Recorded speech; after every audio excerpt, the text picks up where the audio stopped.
honored today to have with us a distinguished member of the First Continental Congress. He has been visiting with many of the colonists, and he's here today from Philadelphia, Pennsylvania. Here he comes. He's probably pretty tired if he rode that buggy all the way from Philadelphia.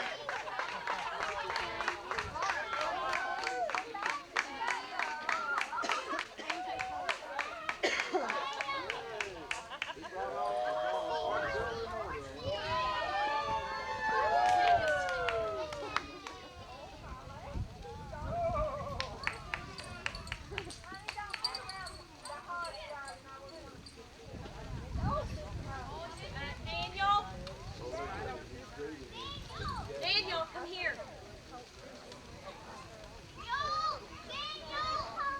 Daddy. Nolan. You go grab him.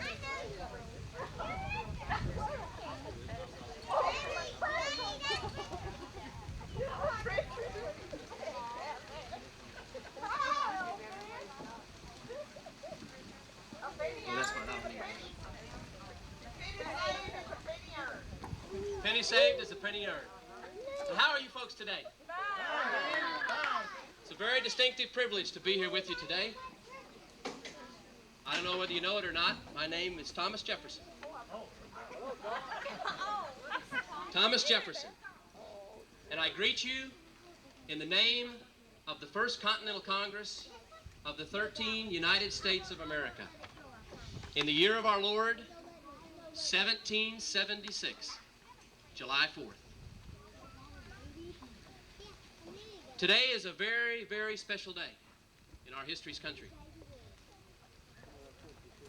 We have signed the First Continental Congress of the United States, the states including from the New England area, we have Connecticut, Delaware, Massachusetts, Maryland, Rhode Island, Vermont.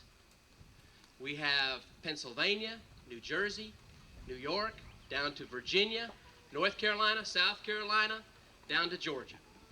The 13 United States of America, and we have signed unanimously the declaration we call a declaration or the Declaration of Independence, freeing us from the tyranny and from the authority of the British Parliament over us. And what I've done, I think I have enough for everyone. This is hot off old Benjamin Franklin's press. And we have for you, let me get some of the kids to pass these out, John. Okay? And pass out maybe one to each family. And you'll have with you, just give a few to some of the kids.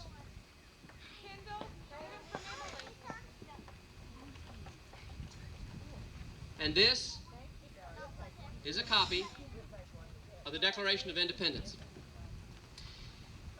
You know, we don't get a chance to get out and visit you, the colonists, very often.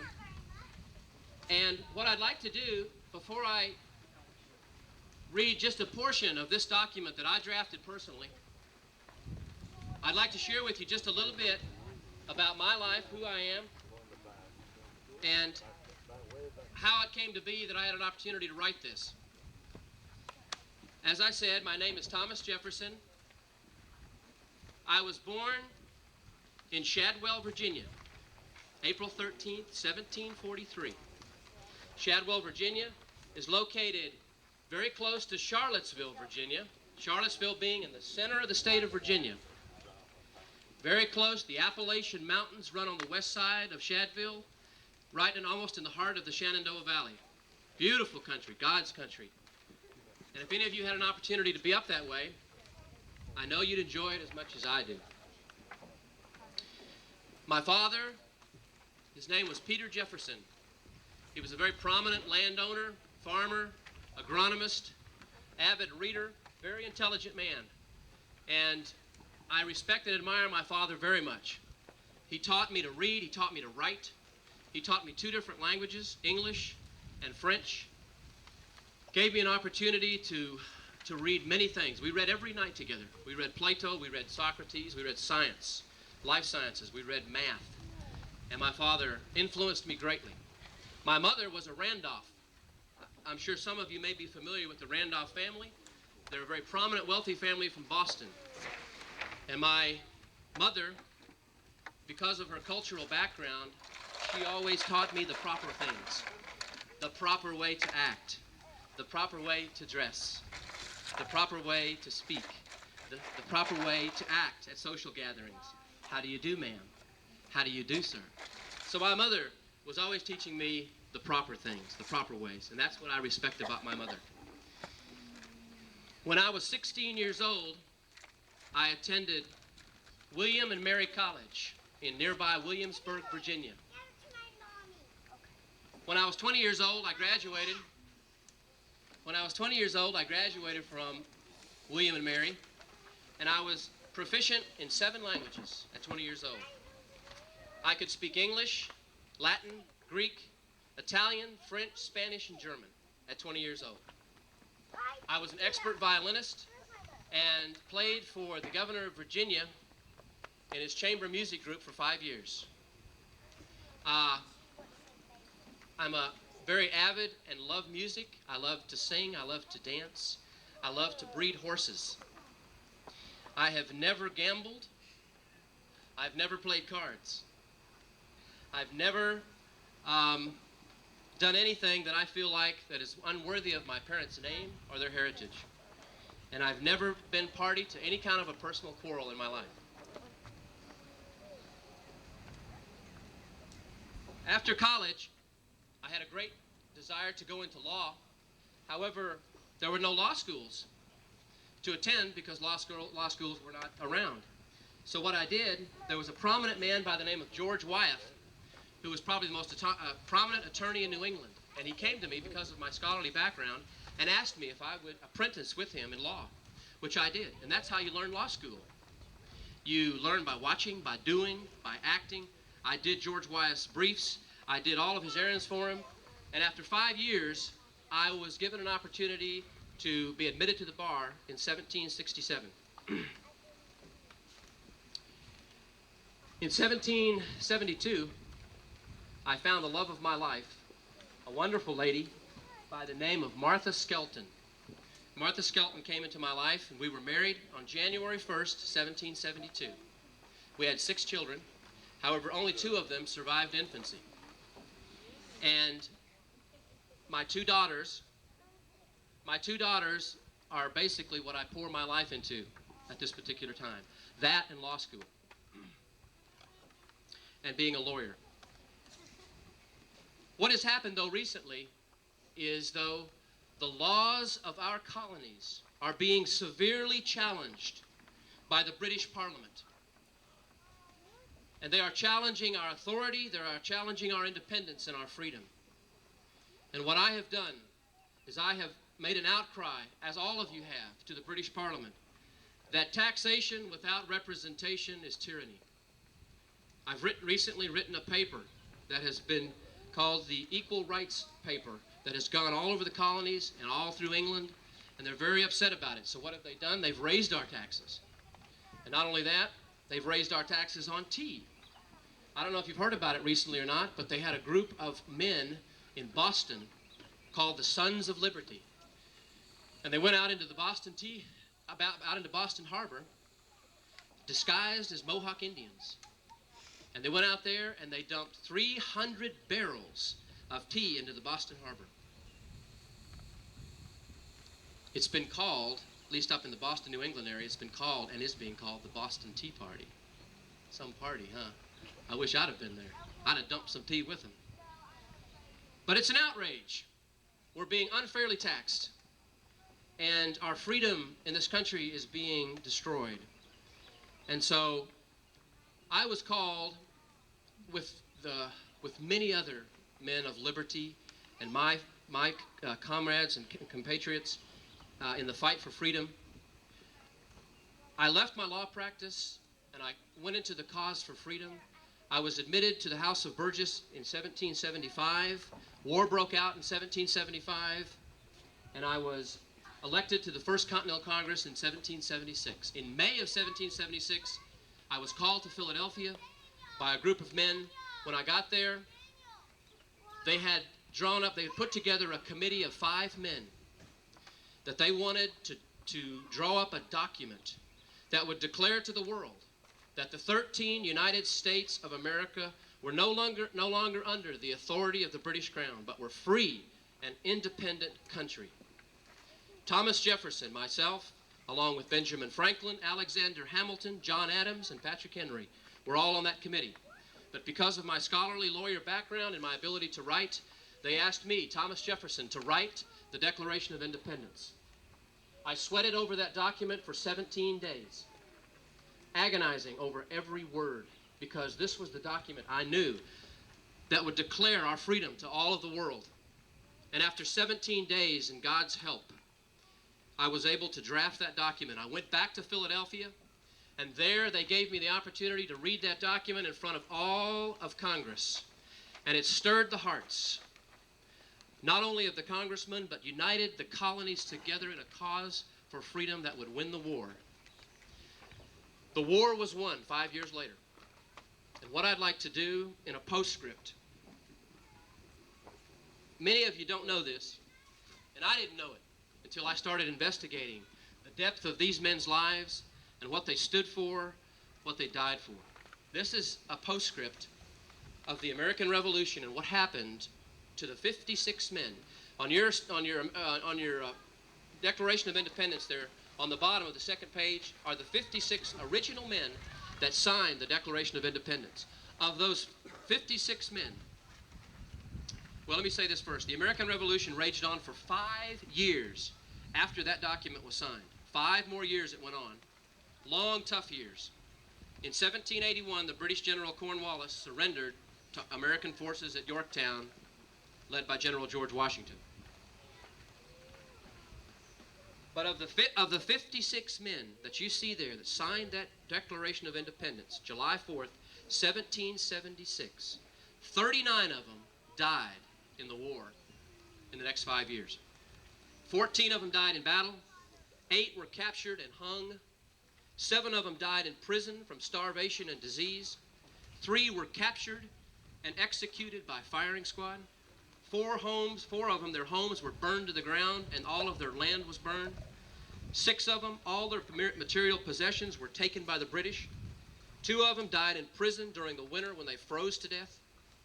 Of the 56 men that signed the Declaration of Independence, 42 of them lost one or more relatives in war, a brother, a son, an uncle, a father, and several sons and daughters.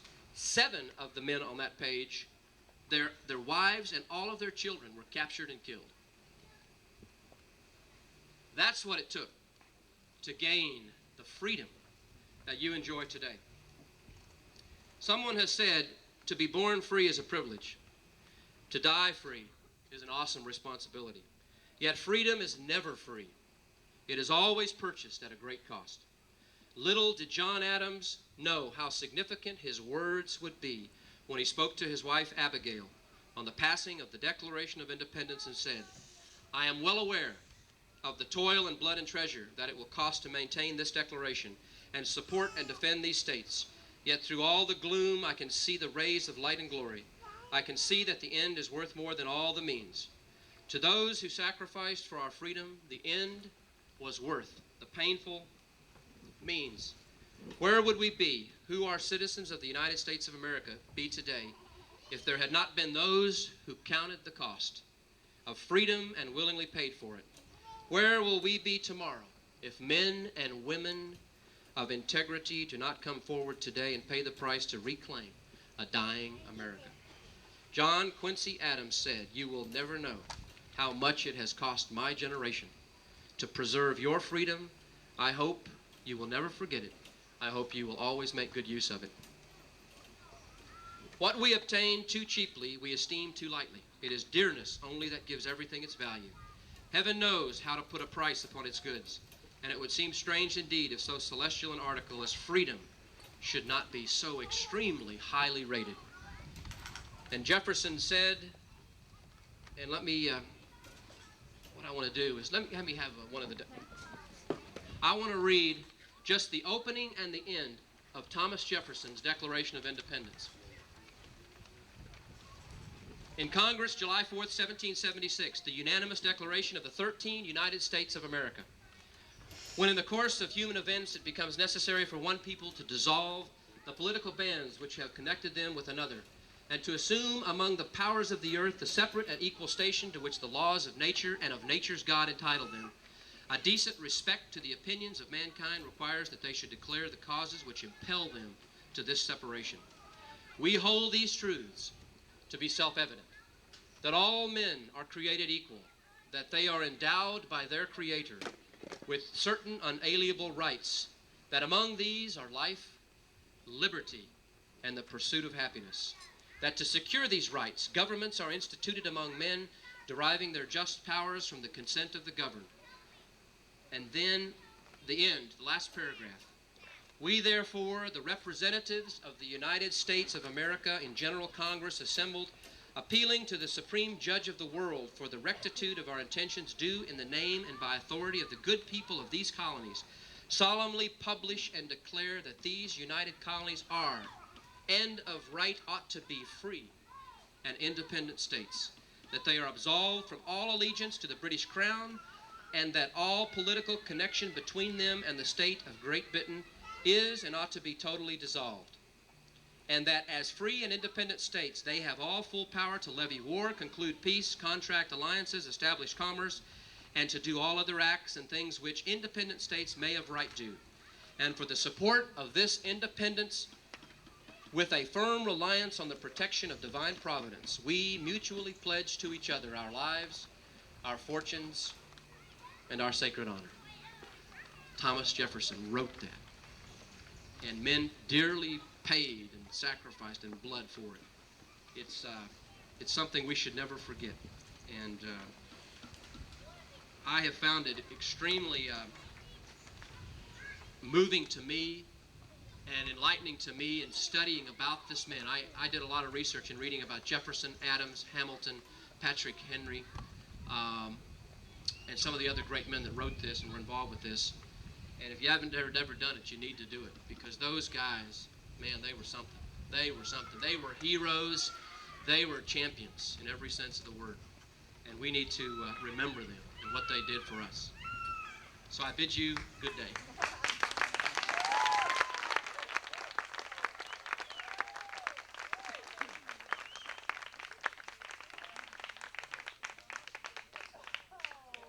Thanks, Thomas. We know you traveled a lot of miles to get here.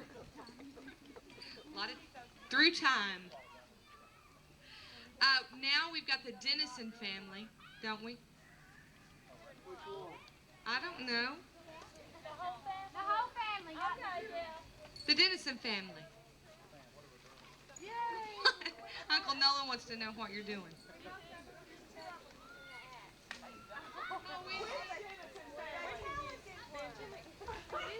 The one that turned into oh, they need a baby. Benjamin? Oh, kids? Can we go get him? David! David! David, come here, we're supposed to sing. Come on. Come on, David. They're coming. That's what they're doing. Come on, David. They're coming, Pop. They're going out there to get them. They're coming. Oh!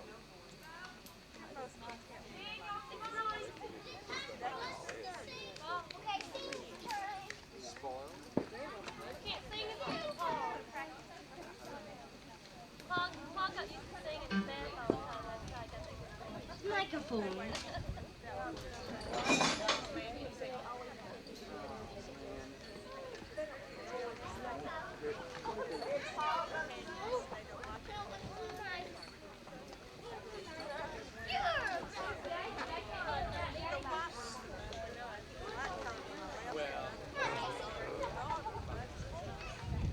Denny did a fine job here. We're gonna sing He's Got the Whole World in His Hands. Y'all can sing along and get one. Got a little bitty froggy.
from Big D.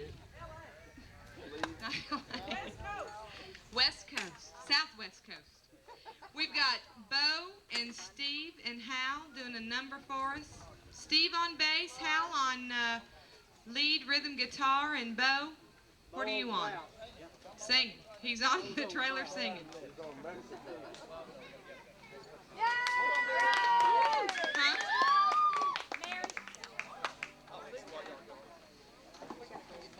Do we need 2 mics?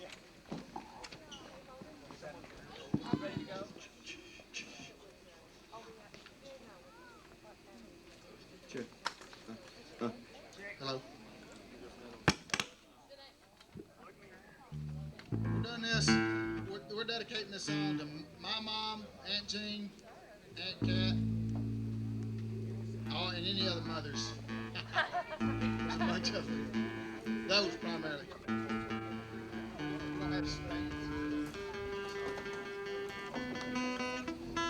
We didn't get a chance to practice real good because we spent all day working on the equipment. So I might sing harmony sometimes I may not, sometimes I may sing bass. Steve may sing, he may not.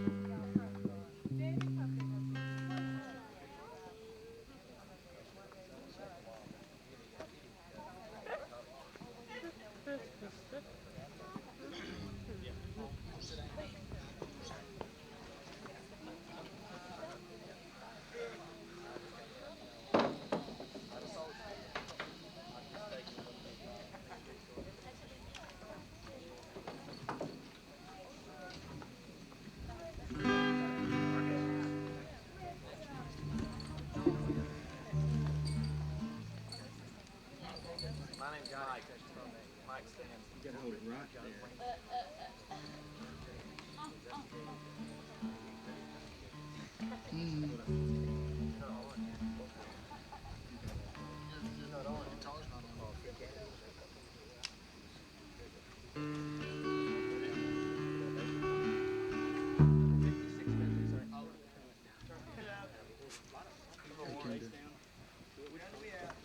We'll be there in a minute. We got to get this right because this is the best part of it, the start.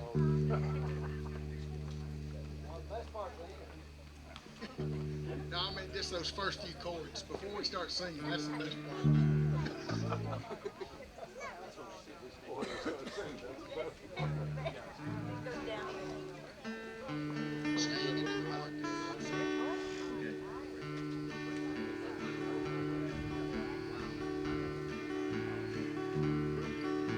He got here scared. I didn't know the words of the song. All right, An hour ago. He still doesn't know. I I don't can't either. read. I hadn't told that yet. Well, we need a few more hands up here. He got here red and wrinkled, scared and crying. And she picked him up and held him to her breast. And he sure was glad to get what Mama offered. And he went to sleep and put his fears to rest. It almost seemed no matter what he needed, he could always count on Mama to provide. And regardless of the sleep she might be losing,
We don't know it anymore. Lord, that's all we know. Thanks for having us. Steve and Hal are going to do some more. Probably right. Excuse me. Hammer time. I'll attempt one here. Well, He wouldn't be here without that. He wouldn't say that. That's fine.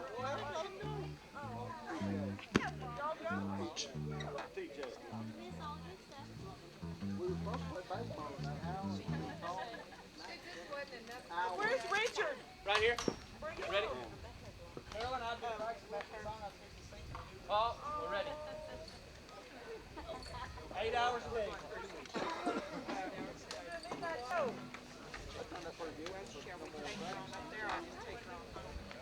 I decided to do something totally different.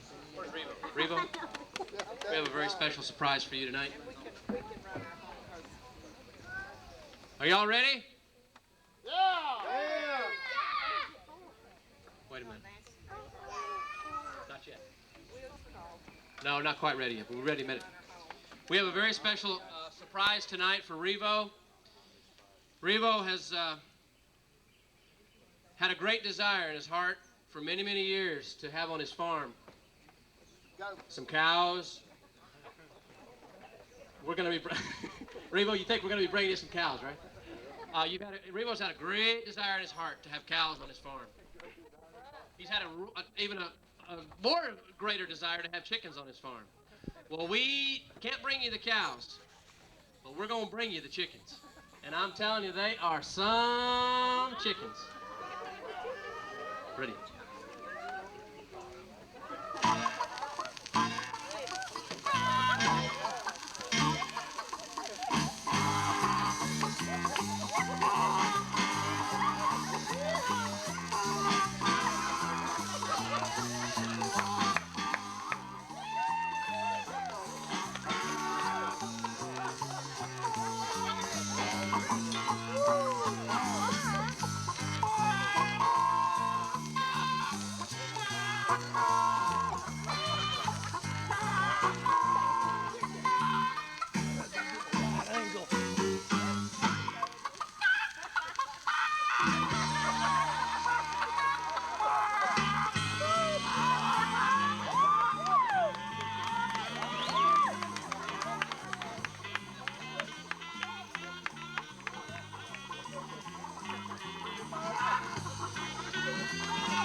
Y'all getting the show?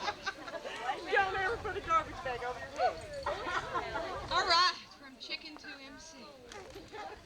Betty and Winella Barr, can y'all do something for us? Sure you can. I knew you could.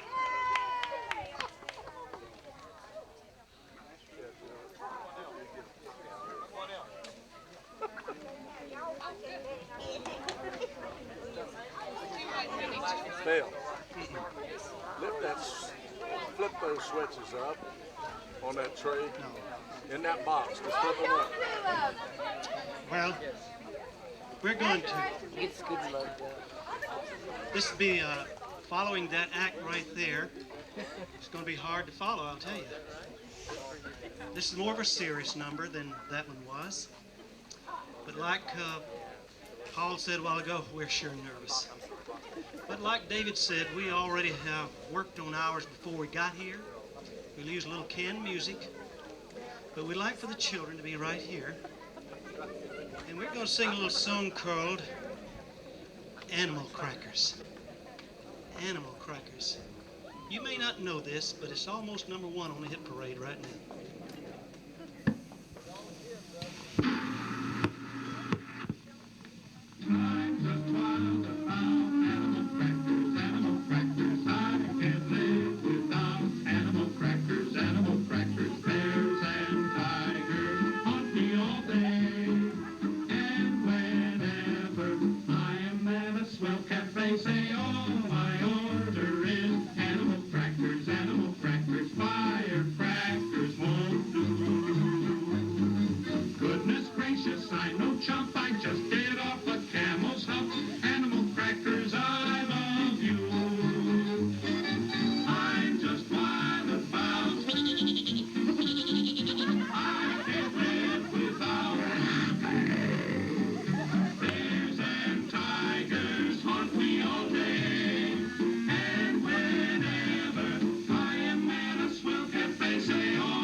Chickens are what I'm enjoying.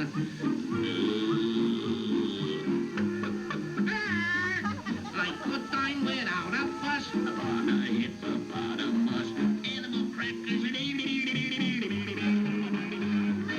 Even at the age of 3, all you'd ever hear from me was animal crackers, animal crackers, animal crackers, animal crackers. I'm just crazy about animal crackers, animal crackers. I thought I saw a pussycat. I did, I saw a pussycat. I would love to eat them in bed. But if I don't, then Mom will break my little head. Animal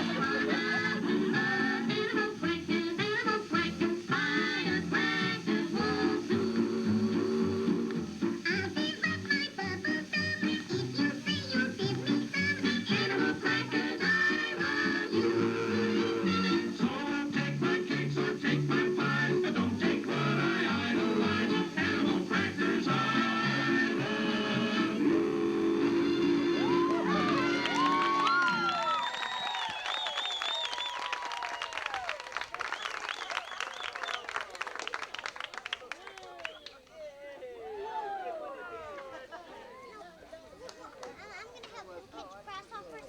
Have we got some talent here tonight?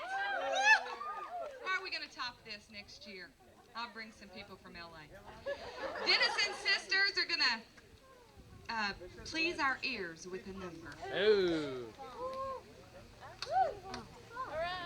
Yeah, I give them 2.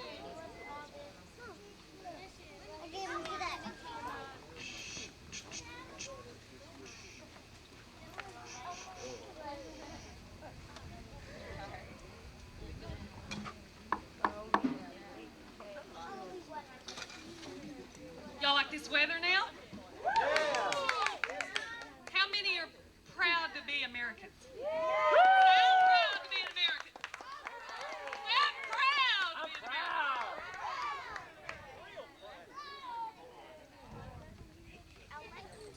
Okay, if you're proud to be an American, I want everybody to help us on the chorus. I know, but go find Daniel. God bless the USA. Amen?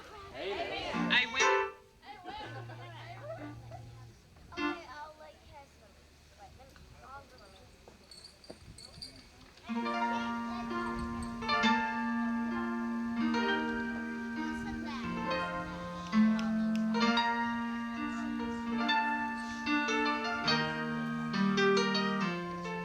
If tomorrow all the things were gone I'd worked for all my life, if I had to start again as just a mother and a wife, I thank my Lord above to be living here today, 'cause the flag still stands for freedom, and you can't take that away.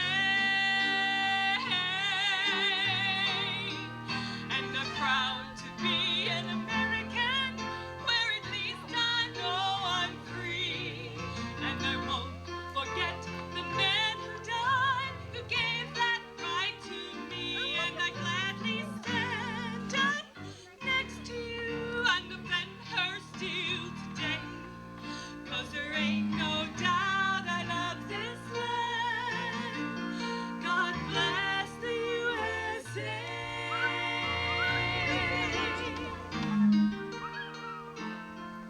From the lakes of Minnesota to the hills of Tennessee, across the plains of Texas, from the sea to shining sea, from Detroit down to Houston, from New York to LA. Well, there's pride in every American heart, and it's time we stand and say,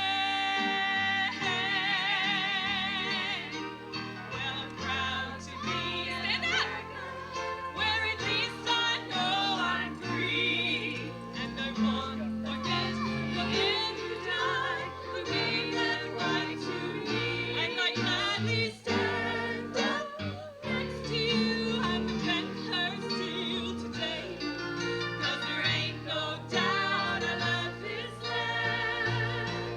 God bless the USA. And I'm proud to be an American, where at least I know I'm free. And I won't forget the man who died, who gave that right to me. And I gladly stand up next to you and defend her still today. 'Cause there ain't no doubt I love this land. God bless the USA.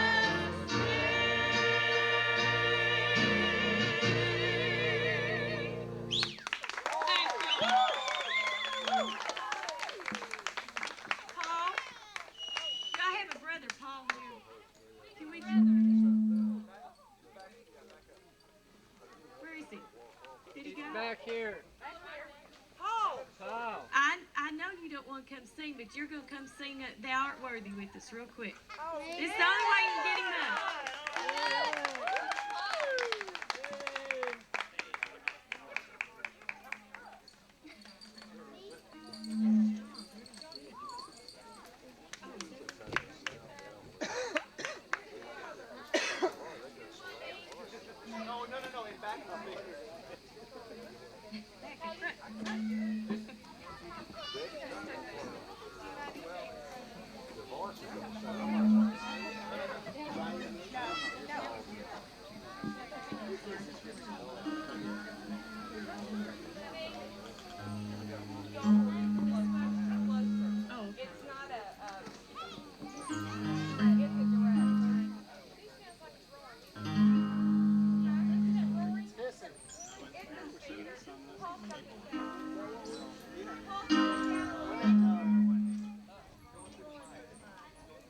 Speed don't get